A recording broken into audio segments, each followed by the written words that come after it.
In March 2003, as television screens across the United States filled with images of night skies exploding over Baghdad, millions of Americans were told they were watching the opening moments of a war meant to make the world safer.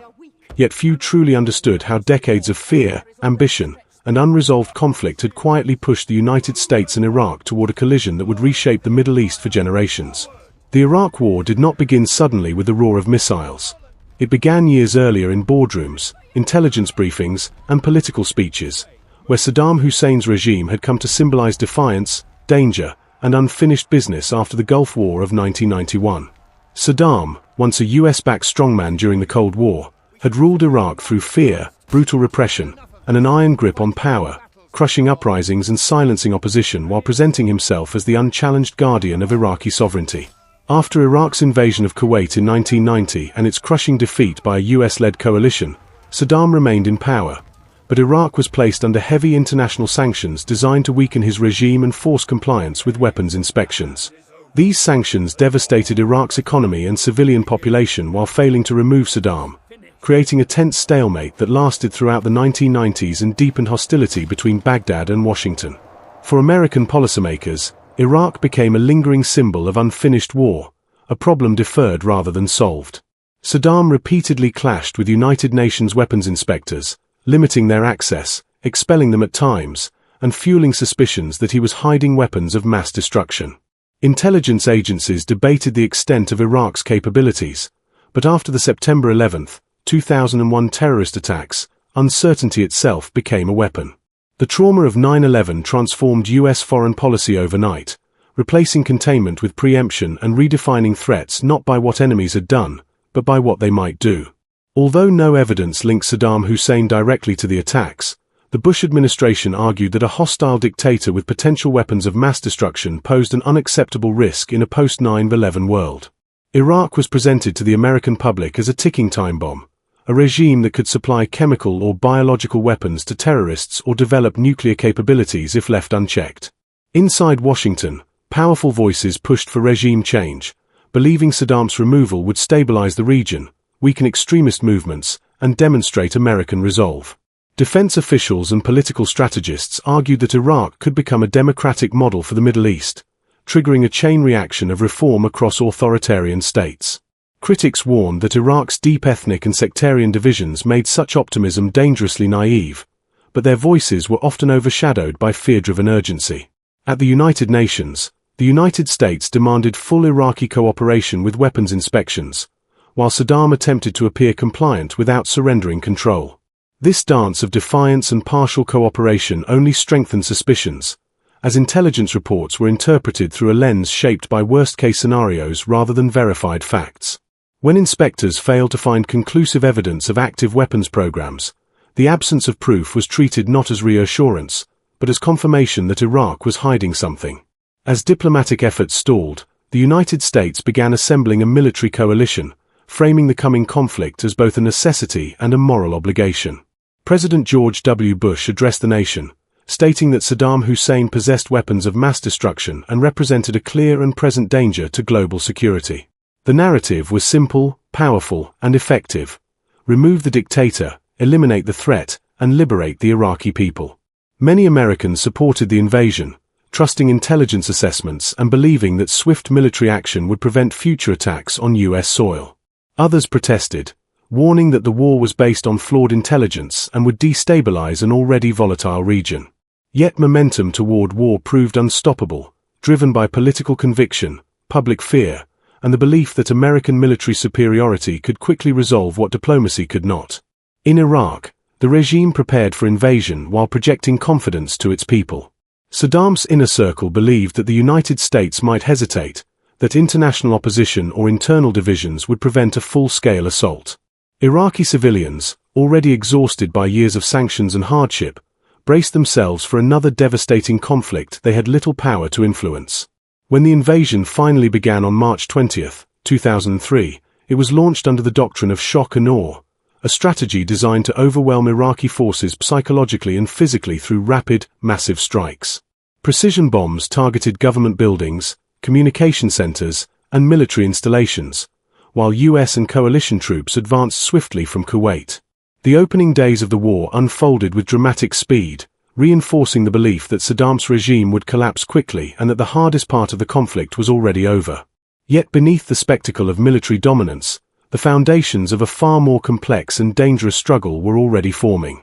While Iraqi forces crumbled under the weight of superior firepower, the invasion shattered the fragile balance that had held Iraq together under authoritarian rule. The removal of Saddam Hussein was not just the fall of a dictator, it was the collapse of a state built on fear, patronage, and centralized control. As statues of Saddam were pulled down and Baghdad fell, the world watched scenes of celebration mixed with chaos, looting, and uncertainty. The war's opening chapter appeared decisive and victorious, but the deeper consequences of regime change had barely begun to reveal themselves, setting the stage for a conflict that would prove far longer, bloodier, and more unpredictable than its architects had promised. When Baghdad fell in April 2003 and Saddam Hussein's regime collapsed with stunning speed, the United States declared the major combat phase of the war effectively over, but the real battle for Iraq's future had only just begun. American troops moved through a city stripped of authority, where ministries burned, weapons depots were looted, and law and order vanished almost overnight. The assumption in Washington had been that Iraq's state institutions could be preserved and quickly reactivated once Saddam was removed. Yet in reality those institutions had existed almost entirely to serve the dictator. With the regime gone, there was no trusted framework left to maintain security or provide basic services. The Coalition Provisional Authority, the temporary governing body led by the United States, stepped into this vacuum with enormous power but limited understanding of Iraq's social, political, and sectarian complexity. Decisions made in these early months would shape the trajectory of the war far more than any battlefield victory. One of the most consequential choices was the disbanding of the Iraqi military and security forces, a move intended to break the power of Saddam loyalists but which instead threw hundreds of thousands of armed, trained men out of work, humiliated, and angry. Many of these soldiers had joined the army not out of loyalty to Saddam, but simply to earn a living in a country devastated by sanctions. Overnight, they lost their income, status, and sense of purpose, while weapons continued to circulate freely across the country. At the same time, the policy of de-Baathification removed thousands of experienced bureaucrats, teachers, and engineers from their positions solely because of party membership, further paralyzing the state. These measures were meant to cleanse Iraq of dictatorship, but they also dismantled the very structures needed to stabilize it, creating fertile ground for resentment and rebellion. As U.S. forces struggled to secure Iraq's borders and cities, armed resistance began to emerge, first in small, disorganized attacks and later as a coordinated insurgency.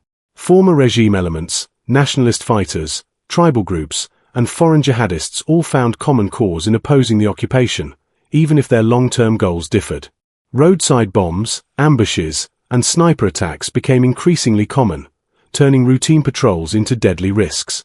American troops, trained for conventional warfare, found themselves fighting an invisible enemy that blended into the civilian population. Each explosion deepened mistrust between Iraqis and coalition forces, as innocent civilians were caught in the crossfire and military raids often relied on faulty intelligence. Meanwhile, political tensions simmered beneath the surface, rooted in Iraq's long-suppressed sectarian divisions. Under Saddam, Sunni Arabs had dominated the state, while the Shiite majority and Kurdish population were brutally marginalized. With the regime gone, Shiite political parties, many with ties to Iran, moved quickly to assert power, while Kurds solidified autonomy in the north.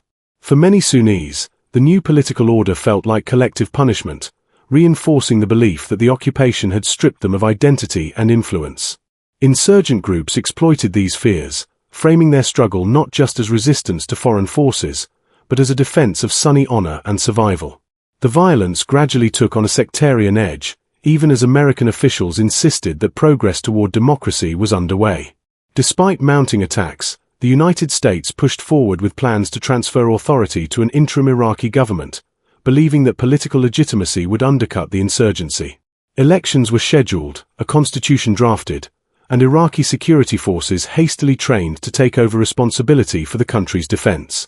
Yet these efforts unfolded amid escalating chaos, as bombings targeted police stations, government offices, and religious sites. The capture of Saddam Hussein in December 2003 was celebrated as a major victory, but it failed to deliver the turning point many had hoped for. Instead of collapsing, the insurgency adapted, becoming more decentralized, more ruthless, and more deadly. What had begun as a war to remove a dictator was transforming into a grinding struggle against a growing rebellion, fueled by miscalculations, broken promises, and a deepening sense among Iraqis that the future being built around them was spiraling out of their control. The early occupation years revealed a painful truth: military victory did not equal political success. As U.S. casualties mounted and Iraqi civilian deaths rose into the tens of thousands, the optimism that once surrounded the invasion faded, replaced by uncertainty and fear. Every decision made under pressure reverberated through Iraqi society, intensifying violence rather than containing it. By the end of this phase, Iraq was no longer simply a country recovering from dictatorship. It was a battleground of competing identities, grievances, and ambitions, where the lines between liberation and occupation had blurred beyond recognition, and where the war's most destructive chapter was still yet to unfold. By 2005 and 2006, the war in Iraq had descended into its most brutal and chaotic phase, as the insurgency evolved into a full-scale civil conflict that tore apart neighborhoods, families, and the fragile hope for national unity. What had once been sporadic attacks against coalition forces now became a relentless campaign of bombings, assassinations, and sectarian killings that turned daily life into a constant struggle for survival. Al-Qaeda in Iraq, led by Abu Musab al-Zarqawi, emerged as one of the most ruthless actors in the conflict, deliberately targeting Shiite civilians, mosques, and markets in an effort to provoke an all-out sectarian war. The strategy was devastatingly effective. Each attack deepened mistrust, as Shiite militias retaliated with kidnappings and executions of Sunni civilians, plunging the country into a cycle of violence that neither side could control. Baghdad became the epicenter of this nightmare, with entire districts divided by concrete blast walls as families fled mixed neighborhoods to seek safety among their own sect. Death squads roamed the streets at night, bodies appeared daily in rivers and alleys, and fear replaced law as the dominant force shaping behavior. Iraqi security forces, infiltrated by sectarian militias and plagued by corruption, often acted as participants in the violence rather than protectors against it. For ordinary Iraqis, the promise of freedom and democracy felt hollow as electricity remained unreliable, clean water scarce, and jobs almost non-existent. The war's human cost escalated rapidly, with civilian death tolls soaring into the hundreds of thousands, though exact numbers remain disputed, each statistic representing a life shattered by forces beyond individual control.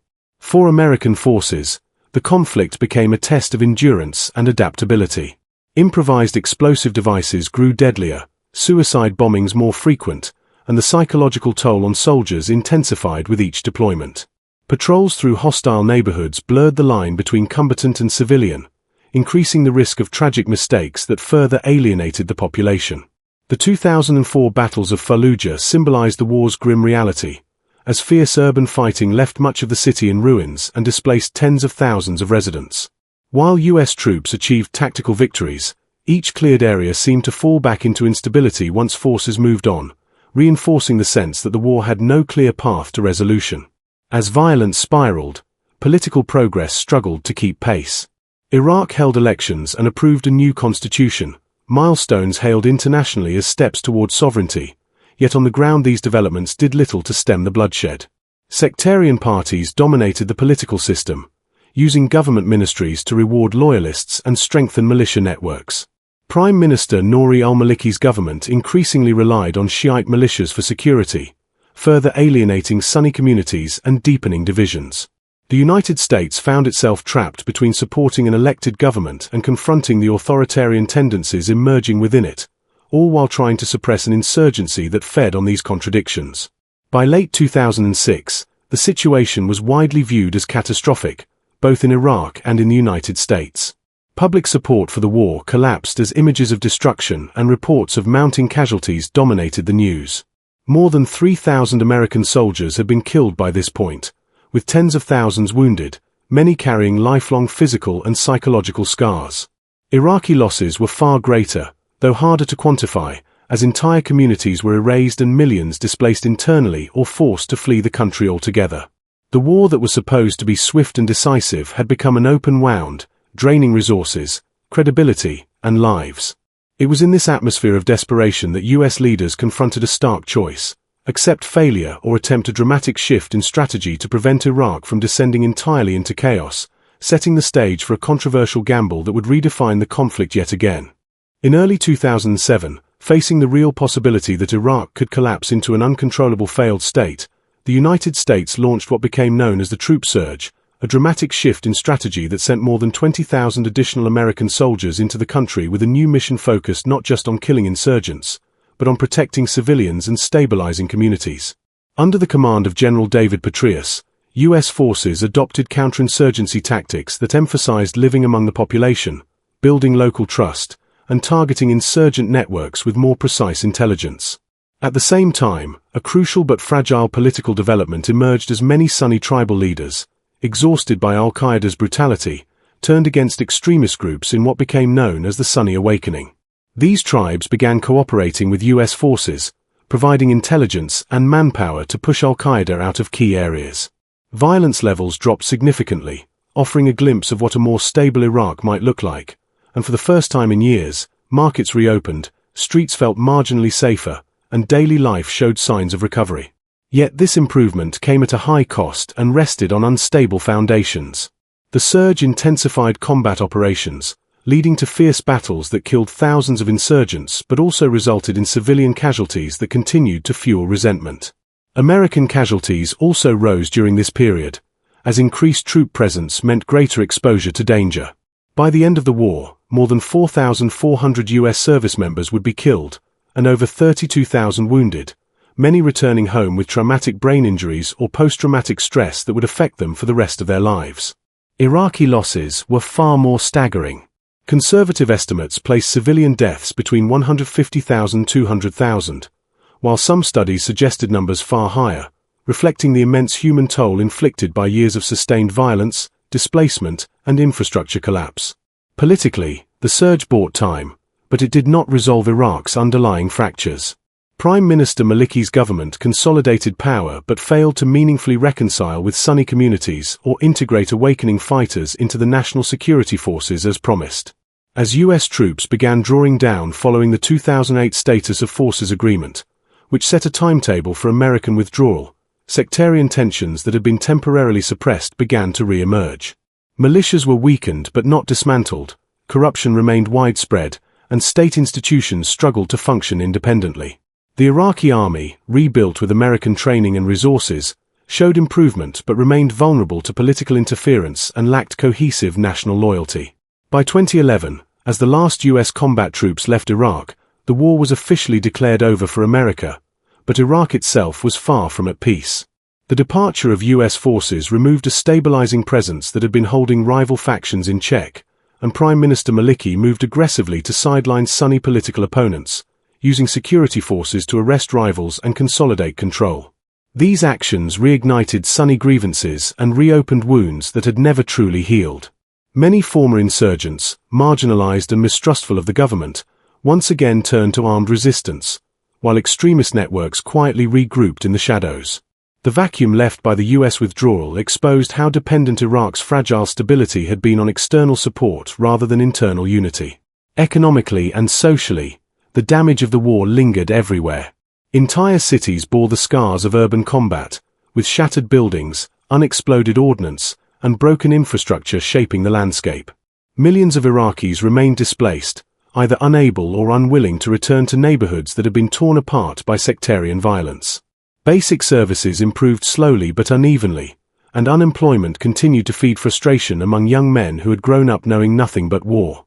Trust in government institutions was weak, undermined by corruption and the perception that power served sectarian interests rather than the nation as a whole. The promise that regime change would lead quickly to democracy and prosperity felt increasingly distant.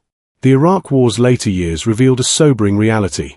Military intervention could topple a dictator and temporarily suppress violence, but it could not easily rebuild a fractured society or impose political cohesion from the outside.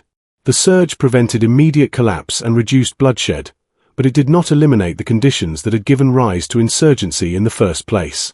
As Iraq stood at the edge of a new chapter after 2011, the country remained deeply vulnerable, its future shaped by unresolved grievances, weakened institutions, and a generation traumatized by conflict. Beneath the surface calm, forces were already gathering that would soon exploit this instability, transforming the aftermath of the war into the breeding ground for an even more dangerous threat that few fully grasped at the time.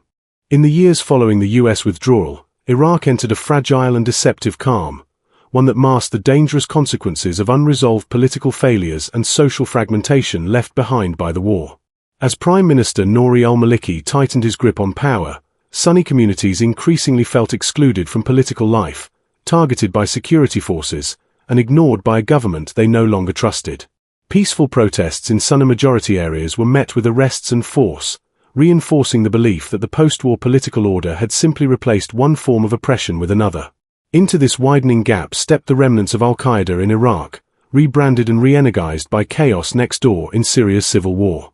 What emerged from this instability was the Islamic State of Iraq and Syria, known as ISIS, an organization that exploited grievances, dismantled borders, and weaponized fear on an unprecedented scale.